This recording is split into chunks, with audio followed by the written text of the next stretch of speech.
Hey friends, it's Sarah. With Christmas coming up in just a few days, I wanted to talk about gifting books and in particular Penguin Random House's Penguin Hotline book recommendation service.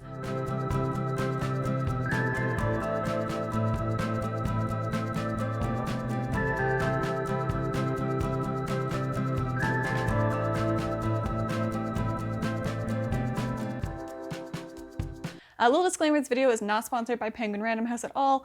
I just really enjoyed using this service, so I'm not getting anything from this. But a few weeks ago, I stumbled across the Penguin Hotline, and this is a service that Penguin Random House, the publisher, offers each year for 2 weeks at the end of November / beginning of December. So here's how they describe it. It's a holiday gift-giving book recommendation service. Consumers can write in and answer a few questions about the people they are buying holiday gifts for, including the reader's favorite books, TV shows, movies, magazines, hobbies, etc. Within a few days, a consumer will receive a personal letter from a PRH employee with customized book recommendations to help them shop. So they have hundreds of their employees from across the company working on the recommendations and even recruit some of the authors who publish with them to lend a hand. I actually found the hotline because Emily Henry posted on her Instagram that she was helping recommend books this year, and I thought this sounded super fun. I almost always get people books for Christmas whether they want them or not. And because I work at a bookstore, I have pretty easy access to a wide variety of books and people with a sprawling range of tastes, so it's really not hard to pick books to buy for my loved ones. But obviously most people don't work at bookstores, so I thought this seemed like a good service to find out about different books that your loved ones might enjoy and that you might not have heard of before. Although you unfortunately can't ask the hotline for recommendations anymore this year, I will touch on some other resources for finding books to gift at the end of this video. So I asked the hotline for recommendations before it closed for the season. I submitted forms for my mom, my dad, my boyfriend, and myself, all people I tend to buy books for. And the form is just a couple of questions with a bunch of space to include as much information as you want. So after filling out the forms, I waited about 4 days and got responses back recommending between 2 and 4 books per person. I want to share those recommendations with you, and if you have anyone in your life whose reading tastes align with the people I submitted forms for, then these might be good recommendations for them as well. I also consulted with people who I submitted the forms for to see if the recommendations rang true. So I told them the books that they've been recommended and they let me know if that was something they're interested in reading or not. So first up, my dad. He's an engineer, he's very practical, but he also has a bit of a creative side. He's a pretty big reader, and like a lot of dads, he tends to read a lot of nonfiction. He likes Pierre Berton, history books, science books. He also likes science fiction, like the Expanse series by James S.A. Corey, as well as the Warhammer books. The Penguin employee recommended Too Big to Fail by Andrew Ross Sorkin about the 2008 housing crisis. They said, it's a pretty hefty book too, so it's a gift that'll keep on giving for at least a few months. My dad said he has actually read Too Big to Fail and enjoyed it, and said that I should read it too. And when I asked if it was good, he said, I read it, so it must have been. The second book the Penguin employee recommended was The Watchmen comics by Alan Moore. The employee said, these are exceptional comics that are not only full of science fiction, action, and excitement, but also dig deeper into free will, existentialism, and absurdism. My dad said that he thinks he tried to read the Watchmen comics a long time ago, but that it was like a little bit too weird for him.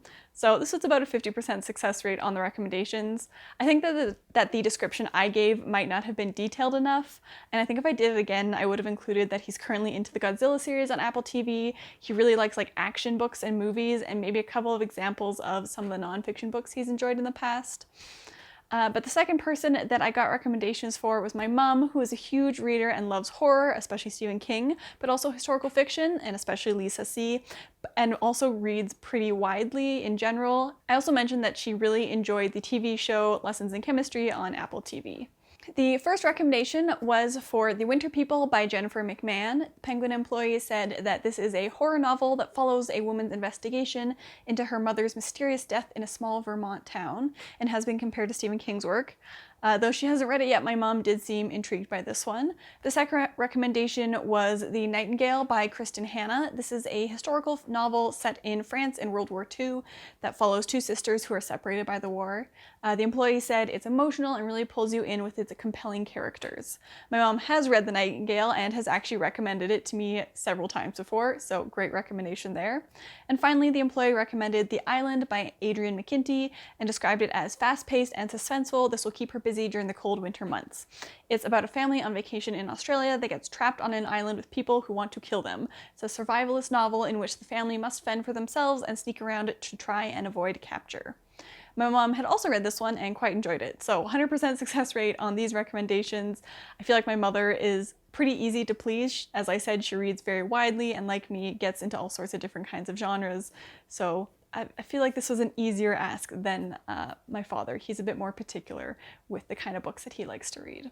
So next up was my boyfriend, and he loves Nick Cutter books, which are horror, science fiction. My dad actually got him hooked on the Expanse series, nonfiction, and I also mentioned that he loves strategy video games, organizing data, and making spreadsheets. He's a nerd like me. Penguin recommended 3 science fiction thrillers and a nonfiction book. So first up was Dark Matter by Blake Crouch, described as a twisty, suspenseful story about a man who wakes up in a terrifying new reality that he must escape in order to see his family again. The second recommendation was 6 Wakes by Mur Lafferty, which follows the clones of a murdered spaceship crew as they attempt to find their murderer before it's too late. And finally, they recommended Breaking Day by Adam Oyebanji as a perfect read for fans of James S.A. Corey. My boyfriend hadn't read any of these recommendations, but was so intrigued by them that he had me forward him the email so he could look into them more and put a couple on hold. Penguin also recommended Building a Second Brain by Tiago Forte because my boyfriend enjoys organizing data. But he said he watched some of Tiago Forte's YouTube videos and it wasn't quite his style. He said it was a little cultish. I think this recommendation is my fault for not being able to properly describe my boyfriend's love of strategy or data management. For example, like he plays city planning games to relax, and I don't think I conveyed that properly when I was talking about organizing data. Finally, for myself, I sent a bit more of a detailed form since I obviously know myself best. I wrote that I love YA books, romance, coming-of-age stories, love books by Emily Henry, Rachel Lynn Solomon. I like YA fantasies like the Raybearer or Graceling series. I enjoy good nonfiction like Empire of Pain or anything by Erik Larson. And for other interests, I include the fact that I have 2 cats, I like content with queer characters, I'm currently obsessed with Good Omens and Our Flag Means Death, and recently have become obsessed with the musical Hadestown, which is excellent, so good, go listen to the soundtrack. So my Penguin employee said I had great taste. Thanks, Kelly, and recommended Funny You Should Ask or Once More with Feeling by Elisa Sussman because I like Emily Henry's work. The employee said, like Emily Henry, Sussman's books guarantee smart, lovable characters and a happy ending. I actually had Funny You Should Ask on my TBR for quite a while now, and as you can see, I got them out of the library to give them a chance. The employee also recommended The House in the Cerulean Sea by TJ Klune as a heartwarming story with a bit of romance and magic. I did really love The House on the Cerulean Sea when I first read it before I found out its iffy origins. Google it if you don't know, and that kind of ruined it for me, but outside of its context, I did really love that book. The final recommendation was for the author Elizabeth Lim. The employee said her most recent book, Her Radiant Curse, is about 2 sisters trying to upend a family curse, but any of her books sound like they would be a great fit for your reader. I did read Elizabeth Lim's 6 Crimson Cranes duology and absolutely loved it, but I hadn't made it to Her Radiant Curse yet, which is a prequel for that series. However, I have now put it on hold at the library. But overall, the recommendations were pretty spot on. It was a bit of a challenge on my end to try and describe my loved one's reading tastes in a way that was useful, and I think if I had given myself more time to think about it, I would have been able to come up with more detailed information for everyone. I also would have asked each person their favorite books or the books they had enjoyed recently. This is also a problem that I see a lot being on the other end of it, being an employee in a bookstore.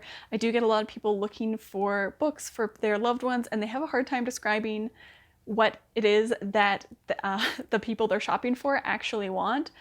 But being on the side of it, I'm like, I kind of get it. It's hard to like narrow it down into small categories. So even though the hotline is now closed, Penguin Random House and all the other publishers, like the major 5 and all the indie ones, do have holiday gift guides, and I will link some of those in the description. These are a great resource for finding books to give as gifts, and they're usually separated by genre and include the books that they published this year. Bookstores, newspapers, and reviewers will also have lists of their best books of the year, and there's a subreddit called r/suggestmeabook where you can crowdsource recommendations. Of course, you can always stop by your local bookstore or library and ask an employee for a recommendation.